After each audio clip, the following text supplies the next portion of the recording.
Here we are, once again, 150 days after Hamas committed the most brutal and barbaric massacre since the Holocaust. And once again, this body has convened not to condemn Hamas, no, not to condemn their atrocities, but to focus again only on the situation in Gaza. As if October 7th never happened, as if there are not 134 innocent hostages that are being held and tortured in Gaza right now. Unbelievable. The UN General Assembly is committed to the survival of a terror organization. The institution that was established in the wake of the Holocaust to prevent atrocities, now united to defend a terror organization no different than the Nazis. If Franklin Roosevelt could see what this institution now stands for, he would be turning in his grave. 5 months have passed, and not even one UN body has condemned Hamas. Not even one. How do you have the conscience to sleep soundly at night? Thousands of Israelis, thousands, still mourn their loved ones, murdered in ways that would make the Nazis proud. Entire communities deliberately turned to ash, deliberately, and the General Assembly cannot even condemn a pogrom? The moral bankruptcy truly knows no bounds. Colleagues, this week the world will mark International Women's Day. Next week, the Commission on the Status of Women will convene to discuss the challenges that women face worldwide. Yet this year, the UN and UN Women's silence in the face of Hamas sexual violence turned International Women's Day into a sick joke. This is the peak of the UN's hypocrisy.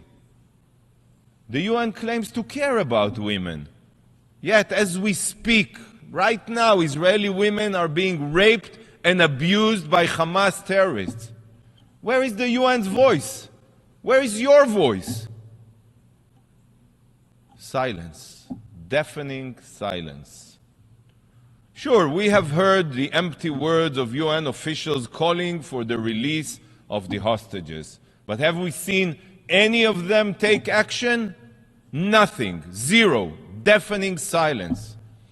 Over the past 5 months, there has not been even one single discussion here dedicated to the well-being of the hostages. Not one debate focused on the sexual violence perpetrated by Hamas.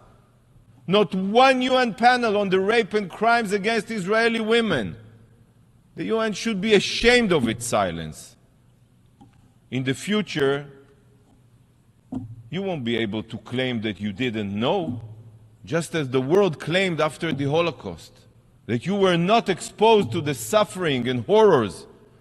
Those who remain indifferent are complicit in the crimes themselves.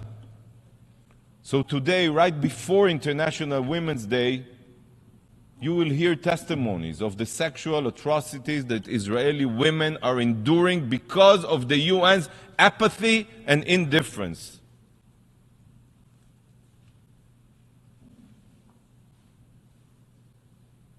She went into the shower, and while she was there, one of the terrorists went inside, took his clothes off with a gun towards her head, told her to do everything that he wanted. הוא הוריד לה את כל הבגדים, ונגע בה בכל הגוף, והוא ביקש ממנה גם לגעת באיבר שלו, בכל מיני דרכים. She has seen women shot in the crotch, in the genitals. Women were shot in the breast. They ripped it out of me.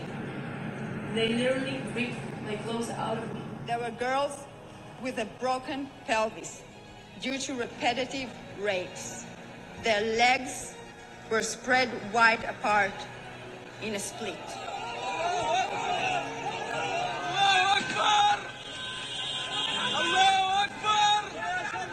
Saying he saw a, quote, beautiful woman with the face of an angel and 8 or 10 of the fighters beating and raping her. When they finished, they were laughing, and the last one shot her in the head, he said. We just heard the testimonies of released hostages, first responders, and law enforcement officials. You heard accounts of rape and heinous sexual abuse. Today, these testimonies will receive official recognition from the UN Special Representative on Sexual Violence in Conflict, Pramila Patten. Will you still continue with your silence and indifference? What if these were your daughters, your granddaughters? Would you continue to ignore them, or would you demand immediate action? Why do these women's murders and sexual abuse mean nothing to the UN? Why?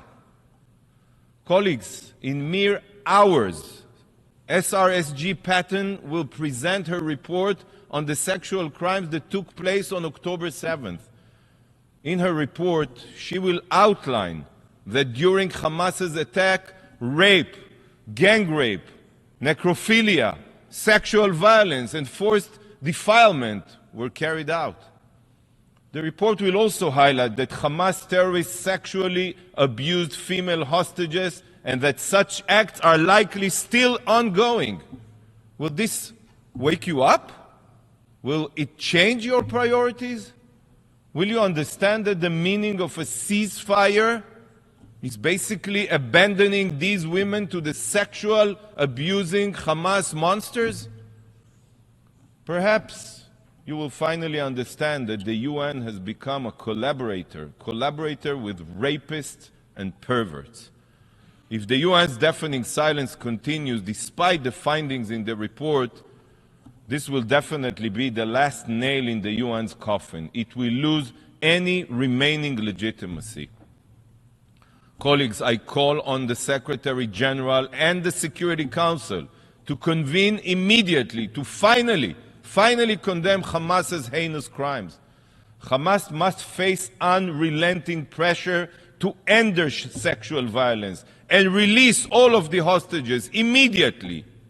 I reiterate, any calls for a ceasefire only give Hamas a green light to continue raping and abusing the hostages. Colleagues, through its silence and inaction, the UN has proved that it prefers collaborating with terrorists than standing alongside the vibrant democracy of Israel. Tragically, the UN is not only a terror collaborator. Israel has recently exposed the UN's true colors. In Gaza, it's very sad to say it, in Gaza the UN is a terror organization itself. Dozens of UNRWA employees, dozens, took part in the October 7th massacre, while many more praised the savage attack. Now look at this short footage from October 7th.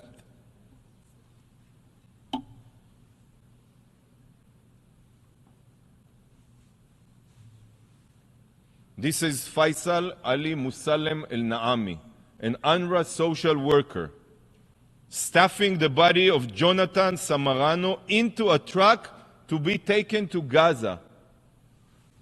UN employees are kidnapping Israeli children.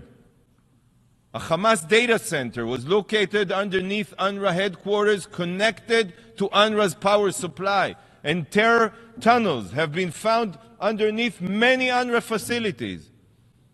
Listen to the numbers. Out of UNRWA's 13,000 employees in Gaza, 12%, I repeat, 12% are members of Hamas and Palestinian Islamic Jihad, and hundreds of them are active terrorists. Friends, UNRWA has been proven to be an instrumental part of Hamas's terror machine.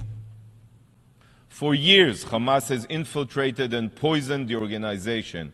But UNRWA, even before Hamas hijacked it in Gaza, has always been part of the problem and never part of the solution. UNRWA's very basis for existence is to eternally perpetuate the lie of Palestinian refugehood.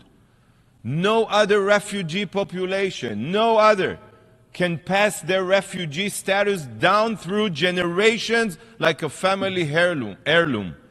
Rather than seek to resettle or integrate Palestinian refugees, what we all expect them to do, UNRWA does the opposite.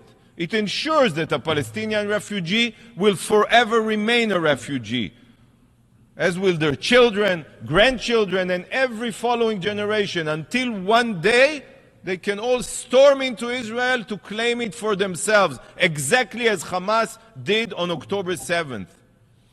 But beyond perpetuating Palestinian refugehood, UNRWA schools are breeding ground for incitement, hatred, and martyrdom.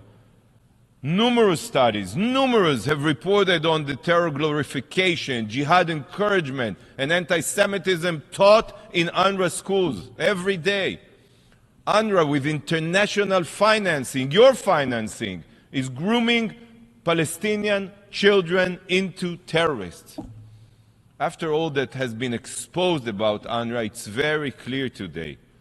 UNRWA will never again operate in Gaza as it has prior to October 7th. Its role in Gaza is finished and it must be replaced.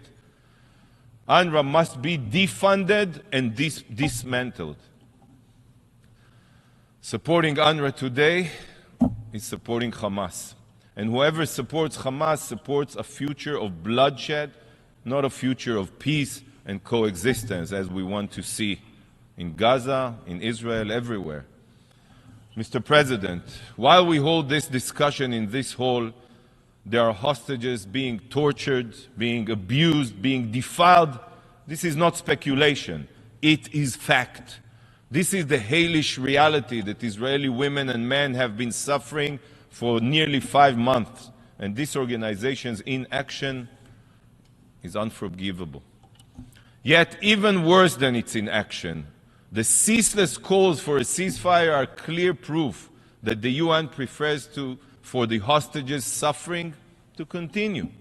I implore you to make the release of the hostages your number one priority. That could change everything. The rape cannot continue. The sexual violence cannot continue.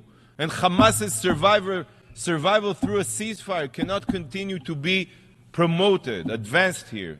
Instead of calling for a ceasefire with no preconditions, the General Assembly and every UN body should be demanding that Hamas terrorists, they should turn themselves in and release all hostages.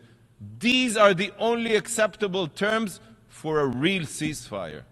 Hamas must be eliminated. Rapists, mass murderer must never be given a free pass by the UN, and terror can never be tolerated. I thank you, Mr. President.